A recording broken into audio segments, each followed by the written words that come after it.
I want to try and do it perfectly.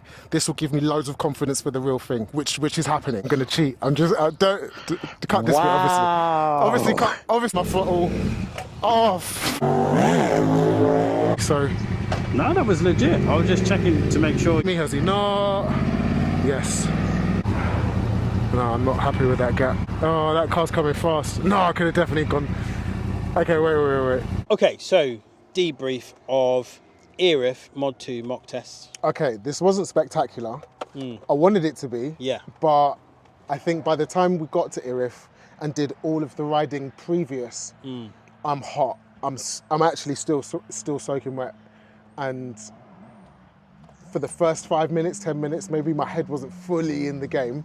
I got into it afterwards, after we stopped for a little second to adjust the cameras. But I know I made some silly mistakes. I stalled at the flipping roundabout. That was dumb. So I'd say then, with that in mind, sorry to cut you off, with that in mind, it would be good to, when we go for your test, that we're there at least half an hour early. So you get time to bring the heart rate back down, to chill, to stretch, to have some water, to take eat the jacket and off, yeah. And I would say to you guys that are watching this, if you need certain things before the test, tell your instructor and they can organise that for you. I think it's just because of the bike. Like, I can ride my MT forever for hours. Yeah. But that position, after a little while, becomes a stress position. So just being able to stretch out, I feel great now. We've been off the bike for maybe half an hour already, and I feel great.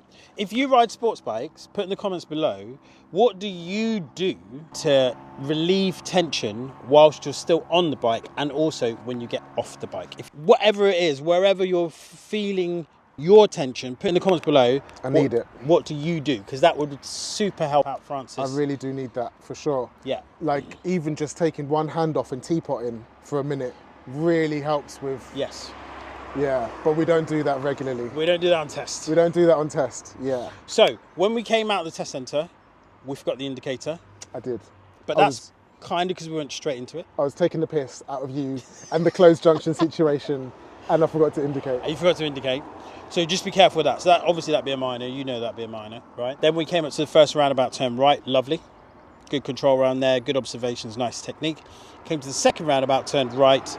And this is where we stalled. Now, if you stall on Mod 2, providing you stall in a safe place, it's just a minor.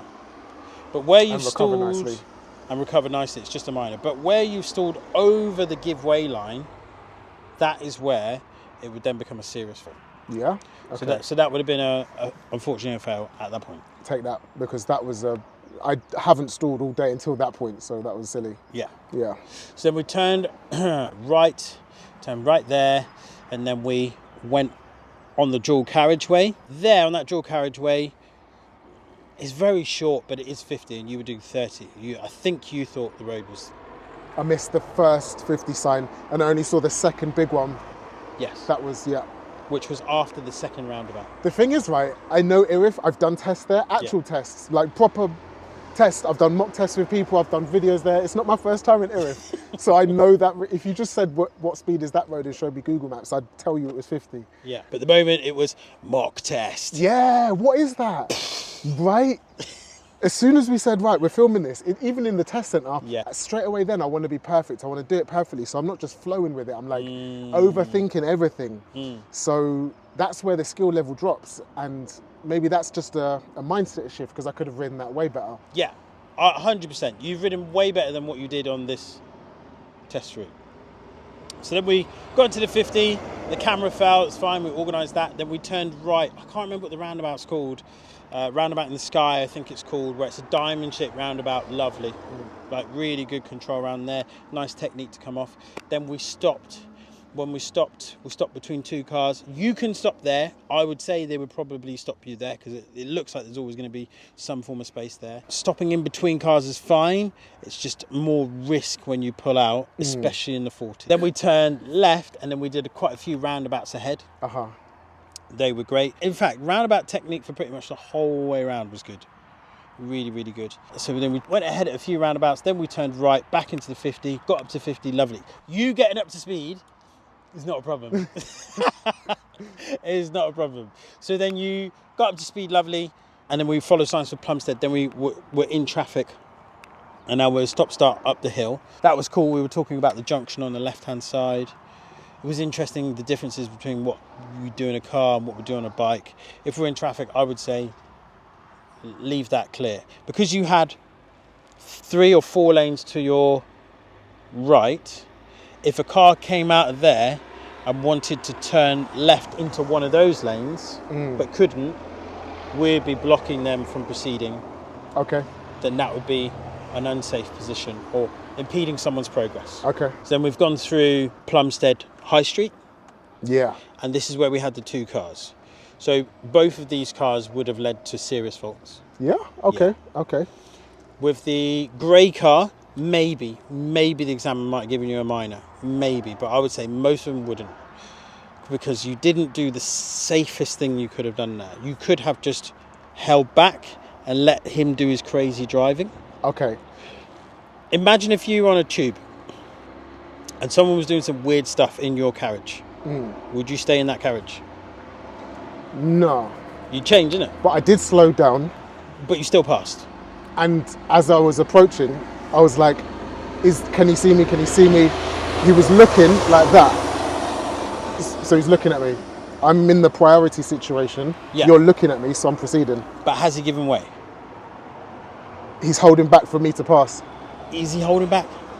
Yeah. He was moving in his weird position. He was moving. He's looking at you, but he's not slowing down. So I wouldn't say he's given way. If Right. you'd have moved to position 3, then now we've got a safe enough gap that if he decided to pull out, you could do something about it. Okay, fair. But where you've passed in position 2, if he does decide to pull out, it's all very close. So I'll give you 2 ways out of it.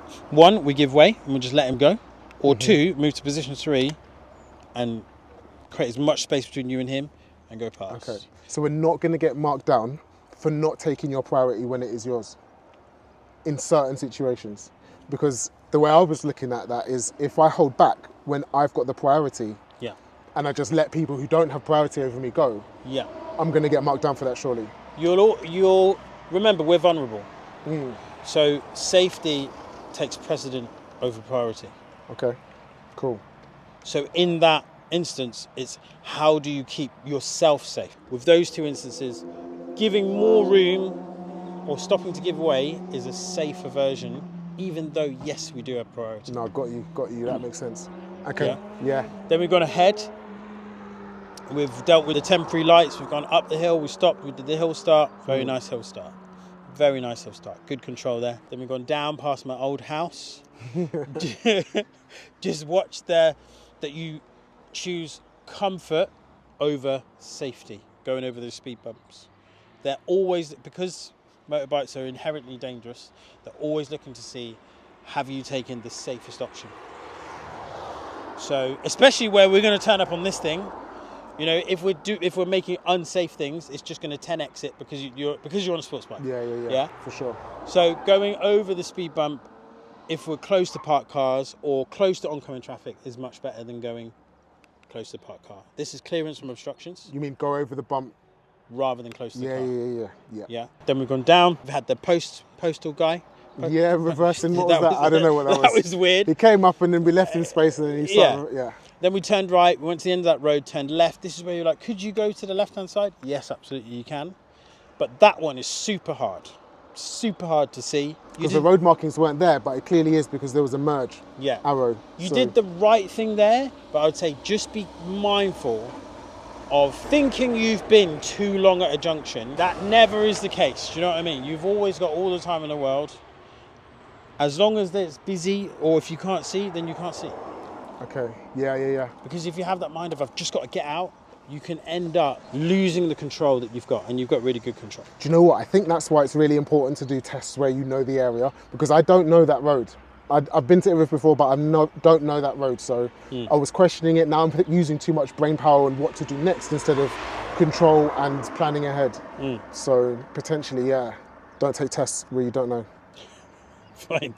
Then we've turned right at the roundabout, and when you've exited this one, this is above Abbey Wood Station, this is where we just run across the faded line of the bicycle lane.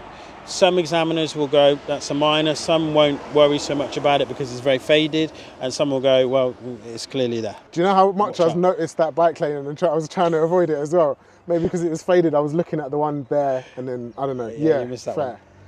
Then we've gone up ahead at the first little roundabout, and then we turned right at the next roundabout. This is where we stopped on the left because you thought you couldn't hear me. Ah, yeah. And then we've gone ahead at the double roundabout, and then we've ended up in the 30. Dual carriageway, it's opened up, and it looks like it should be a 40, but it's not. It's a 30. Yep. And then we turned right at the roundabout. This is almost back. This is where we saw the Jaguar. When you got into the right-hand lane, I went, oh, that's interesting. And the reason it's interesting for me is because you moved over so early.